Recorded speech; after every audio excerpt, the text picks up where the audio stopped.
Oh, this...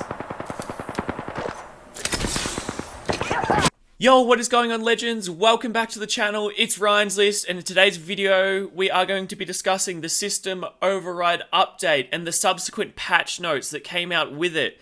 Now, in my personal opinion, I believe that these cosmetics are some of the best that have been released. I really like the cyborg look of everything, and I really do love the Octane Heirloom. So if you stick around to the end of the video, you'll actually see me unpacking that.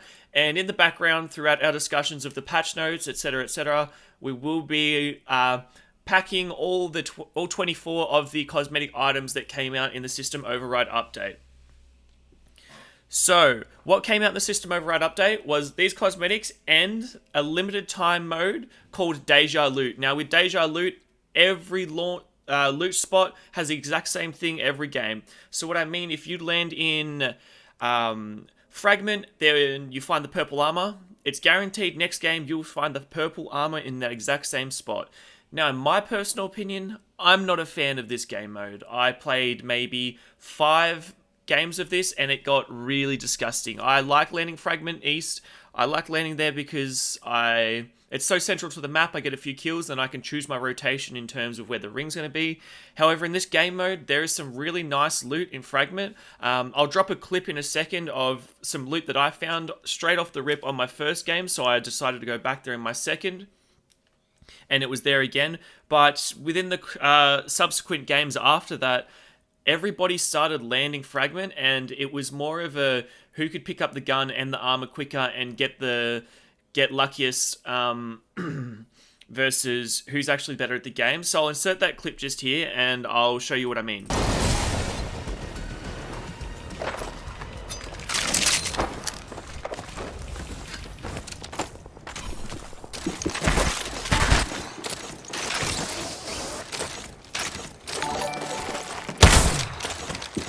What's up, DOA? So as you can tell, I've landed there. I know that there's going to be purple armor there, and a lot of people started landing there in the subsequent games. It just got really, really disgusting, and I didn't like it, and everything was in shambles, so I didn't enjoy that part of it. But the Evo shield that they have produced in this new game mode is quite interesting. So what it is it evolves over time, given how much damage you do. So you spawn with it. It has 25 shield, I believe. You level it up to blue. It then has 50 shield. You level it up to purple. It has 100 shield, and then finally you level it up to the red level, and you get a 125 shield, which is larger than any purple or gold armor in the game. But you have to be doing a substantial amount of damage for it to be able to upgrade to that level.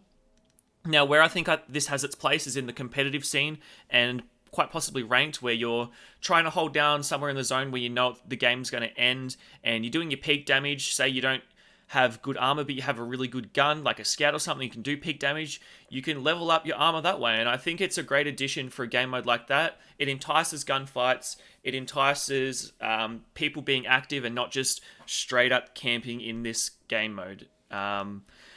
Also, moving on away from the system override, cosmetics and LTM into the patch notes, huge winner for us in Apex is muzzle flash has been substantially reduced. Now, muzzle flash was always an absolute headache within the pro scene and anyone high up in the game, and also just the general player base. Not being able to see where you're shooting is kind of counterintuitive, and I don't know why Apex implemented it in the first place. But I'm glad they've listened to the community and they've pretty much eliminated it. So gold barrel stabilizer now is almost redundant. If anything, it adds a little bit of muzzle flash, which is really, really counterintuitive. But I'm just glad that they removed it, guys. So I'll just show you in a couple of clips now. 2 guns that really were hindered by muzzle flash were the Havoc and the R99, especially with the R99 in a cave or something like that. So I've got 2 examples for you now as to how clean it actually looks shooting these guns. Let's go this way. Downed one.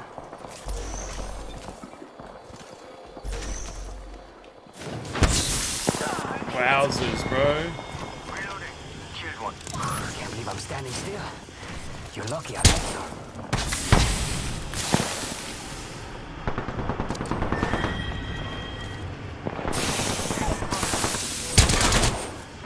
Where'd this guy go? Right here.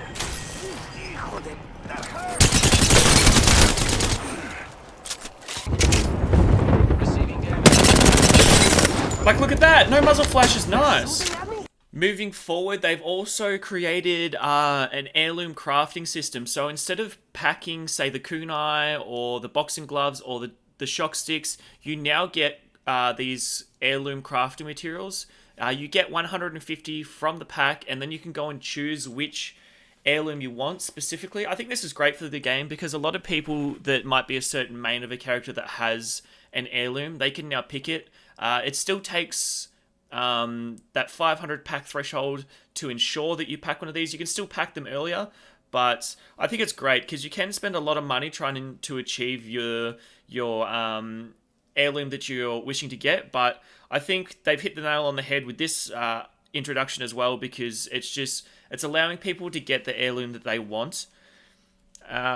Also, the legend changes that they made were to Gibraltar and Bloodhound. So Gibraltar went from 75 base health on his gun shield down to 50. Now, Gibraltar is a very, very strong character. I'm glad that they have balanced him slightly. I didn't want them to nerf him into the ground because I do believe he needs that gun shield health and he needs that damage reduction. But I think he was a little overpowered, and I think they've really hit the nail on the head with this change to Gibraltar. He's still a top 5 legend, still definitely in the competitive meta, but it just needed to have a little bit of a tweak. Now with Bloodhound, they've changed his scan radius to 3 times that of what it used to be. I don't think this changes too much in terms of the meta. However, I do feel like Bloodhound is a little bit more viable. Maybe you might be able to run him in ranked every now and then, and he'll definitely be great for pubs. If you're trying to go for high kill games, you can get some scans out there and definitely see where people actually are. Now, the gun changes that they made were to the PK and the Sentinel. The PK, its bullet spread was increased slightly. They took away 1 base shell from its chamber, so instead of 6, it now has 5. So you have to reload after shooting 5 bullets.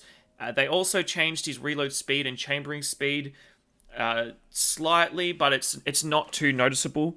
But now with the Sentinel, they upgraded the base damage from 65 to 70, so they upped it by 5, and they still have that 2 times multiplier to the head. So if you're hitting a headshot now with the Sentinel, it's very rewarding. You're hitting them for 140. It's a sniper rifle. It's not easy to do.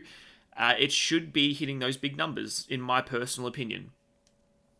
Moving on, there is a backpack change. So with backpacks now, your base backpacks, without a backpack, you get more space. You get 2 more slots. However, they've reduced grenades from stacking in stacks of 2, now only being 1. So it's going to take up a lot more backpack space. A lot of ammo's got their base ammo amount reduced. I know heavy ammo went from 80 to 60, but you might need to look a little bit deeper into the actual numbers and the difference that it's going to make for people moving forward. I really think it needed to happen because bag management just wasn't a thing. You didn't have to manage what you had in your backpack, and I think it's great that they introduced this because it's going to make people actively think about what they're carrying. You can't just go to a loot box, spam loot it, and then be able to walk away fine. Your cells have gone down to 4 stacks, and the batteries are 2. But if you want to deep dive into that, look into it, guys. If you've enjoyed this video, smash the like button. If you're new here, don't forget to subscribe, and I will see you in the next video. Peace. The Loom of Dreams, the Octane, baby. Oh, that sound is just like music to my ears. That dopamine hit is huge.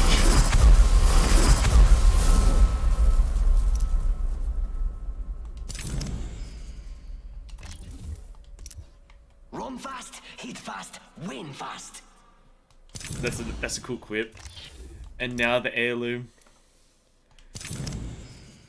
Easy game, boys. Easy. He's going down.